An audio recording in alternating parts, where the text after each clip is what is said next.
What is up, everybody? It is Alex from Heavy New York. We are outside the Brooklyn Meadows today, and we return with Chad of For the Fallen Dreams. Thank you for being here, man. It's great to have you back. Absolutely. Good to be back again, my friend. Yeah, can you believe it was like 3 years ago or something like that since we last spoke with each other? Yeah. Four. Five. 2019. I remember July 10th, 2019 or something like that. So 4 or 5 years. I think our 10-year tour. Yeah, I think we did our 10-year tour a little after it being 10 years, just because of scheduling stuff. Yeah. But so yeah, 4 or 5 years, and here we are again in beautiful New York. It's of course raining, so it makes it nice and gross. But we're here, and nothing but love for New York City. Doesn't get more metal than that, right? Goddamn right. Yep. But a lot has happened since I spoke to you in 2019. Quite a lot, actually. But you got the self-titled record coming out March 10th of this year. I had the privilege of hearing it. It's absolutely awesome.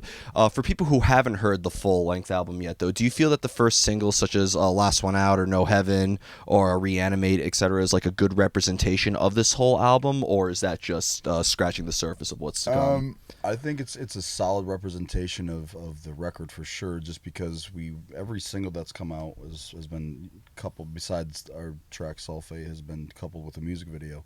I think each song is different from the other. They all kind of share the same kind of vibe of what the album is, but they're all very different from each other in their own way. Was there maybe like a preconceived vision of what you wanted the self-titled one to be like, or was this like a very improvisational and very like experimental songwriting process? It was definitely experimental. We went in with other producers and writers and then our internal team to write and kind of get the best possible outcome we could of the songs and what we wanted to do. With all that said, we still went in with a very clear vision of what we wanted this record to be and what we wanted this record to sound like. And to go back to your last question, for each of those songs, they kind of set up what the record as a whole really touches on sonically. Same vocally, and there's lots of surprises. If you heard the record, it's obviously a little bit different than what For the Fallen Dreams has done in the past, but it also still keeps things in queue with what For the Fallen Dreams has always done as well. It's just experimenting on each one of each track to get us into a full scope of what the new album is. Whether it will be Metallica or Suicide Silence, when a band releases like a self-titled album like in the middle of their career, it seems to signify some sort of change or some sort of new territory in a way. So like, was that sort of like the reason why this is a self-titled For the Fallen Dreams record? Absolutely. I think, after we just celebrated 15 years since our first album come out, and this record comes out in March. Our very first record came out in January of 2008. This is coming out in March of 2023. Almost shy of a month and some change of 15 years since our first album.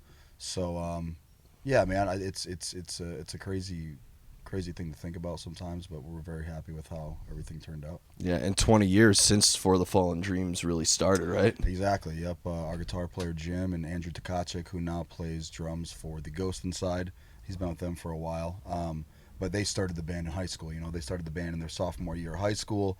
The band obviously didn't start kick off and touring until 2005, and I came in 2005 and started playing bass and moved over to vocals in 2007, and we released Changes in 2008, and here we are damn near 20 years later of the band's inception, still putting albums out and then still getting it done.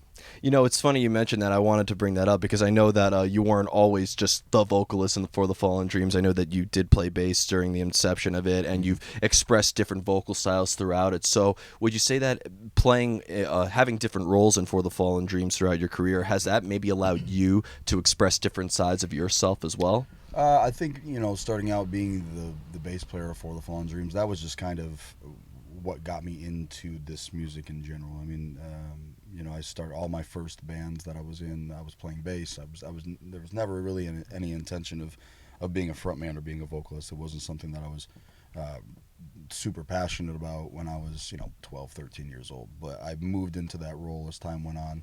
I was doing backup vocals and stuff for the band while playing bass. And it just kind of worked out, It got to that point of either you're gonna do it or or you're not, and it made sense at the time. But as far as expressing myself in different ways, I think that just comes with experience, man. That just comes with being a vocalist and growing into it over an extended period of time. Like for us to be around as long as we have, I've got to grow with the records. You've watched and listened to, me in 2008, a 19, 20-year old kid, and now our self-titled release, and I'm 35 years old. I've been around this block a few times. I've done a few tours. I've got to experience different cultures and settings and ups and downs, and that in itself will bring out a lot of experimentation in your vocal styles and then what you want to write, who you want to be as a vocalist. So yeah. Do you feel that I like asking this because going back into the earlier work, do you prefer if every album that you make is more or less like a representation of who you are at that particular time, like a timestamp, or do you think that the art could evolve over time as you evolve as an artist? I think it's a little bit of both. I think the natural progression as a human being allows you to write differently and think differently of how you approach writing styles. So I think it's a little bit of both, man. For me, just experimenting with this new style and what we're doing now has just been the growing pains of saying, I want more, I want to be more, I want to be a better, more well-rounded vocalist and lyricist and whatever else you want to call it. But yeah, I think it's a little bit of both. And in this way, I'm very happy with where we're at, where I'm at. The challenge of becoming the singer of the band, not just screaming, and having all sorts of different vocal roles in the band has been a great challenge, and I welcome more challenges to come.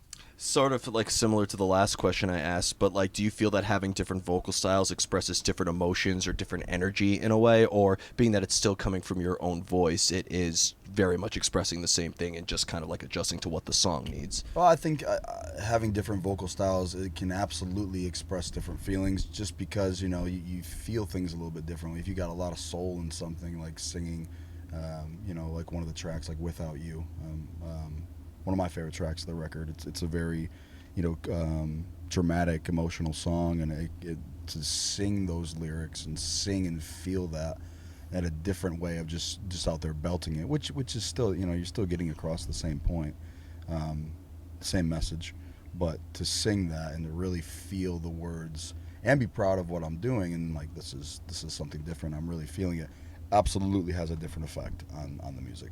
Well, to me, one of the ultimate like sounds of For the Fallen Dreams is sort of like the collaborative vocal efforts that are incorporated in there as well. Like, and I always ask bands that incorporate different vocalists, whether it will be Lacuna Coil or We Came as Romans. I feel like, do you almost all have to kind of be in the same headspace or like in the same emotion to make the song sound rather consistent, if you will, like that both of your parts fit together, or does being in your own little headspaces and feeling differently maybe actually help add contrast to the song?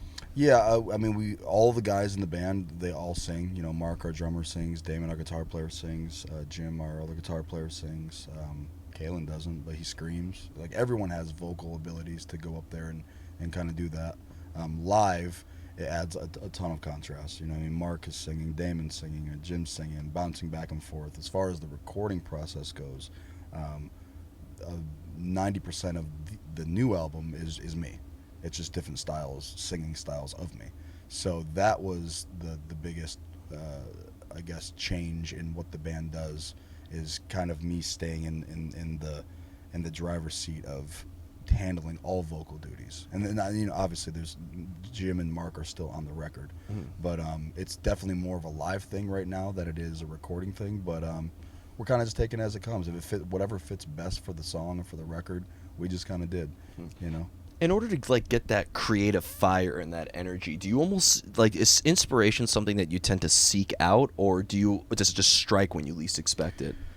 It can come in so many different ways, man. It can come with watching a movie. It can come with listening to another artist, or just a walk down the street and trying to clear your head and something hitting you the right way, and it being like, okay, I'm feeling something right now. I either want to write this down or I want to touch on something like this. So it can absolutely come from anywhere. I think going out and trying to seek inspiration it's not something you can really do. in my opinion, try and seek that inspiration. You can actively look for things that inspire you for sure, but for it to hit you the right way to create something different, I think that needs to come natural. The way that you put your heart and soul into the lyrics as well are very relatable to a lot of your fans, hence why you have such a dedicated fan base and stuff. But I always started asking this. I don't know if this is the main source of inspiration for the Fallen Dreams, but sometimes you have to write about difficult times or personal struggles and trials and tribulations. Music has always been an escapism, but when you have to confront your demons in music, does that almost make the songwriting process rather like deteriorating as well? I think it helps a lot with just if you're really writing from your gut and something that you're feeling. It's a healing process. It's no different than how fans hear it, and they're like, this guy is going through some shit that I can feel. I went through the same type of thing, and that's what makes it relatable, like you said, and that's what really gets fans to latch on to what you're doing is they believe every word you say, and if you don't believe it, your fans aren't going to believe it. With everybody who was singing in it, were you the only one in For the Fallen Dreams who writes the lyrics, or does everybody kind of pitch in? A majority is me. Okay. I'm not. This isn't like a dictatorship where it's. I'm writing, no one else. If you have an idea, I don't give a shit. That's not how this ship works. So, if anybody has a great idea or a lyrical change or a vocal pattern, it is always an open book for everyone to write in. So Mark has had some great ideas in the past with the new record. Jim as well, Damon, everyone who's involved, the producers of the record, the other writers of the record. Like everyone has that ability to say, hey, let's try this, and no ideas will get shot down. It is an open environment for creativity for the Fallen Dreams. Would, depending, like if you're singing something that was more your idea versus Marcus or Jim's or somebody else's idea, does it resonate with you a little bit differently when it comes from your own heart and your own mind, or For the Fallen Dreams is For the Fallen Dreams? Again, it's a majority of it, of the heavy lifting lyrically is me anyway. So it's if anything, it's their opinions or their ideas will just be a spin-off of what I'm already writing. You know what I mean? Like to completely change gears. We don't really do that too much. I mean, but it's the same thing. If the guys have an idea of like, hey, I have a song and I want to write and touch on this, and here's some lyrics. We're all artists. We're all songwriters. We're not just guys up there slamming strings and sticks together. Like everyone is an artist. Everyone has an opinion.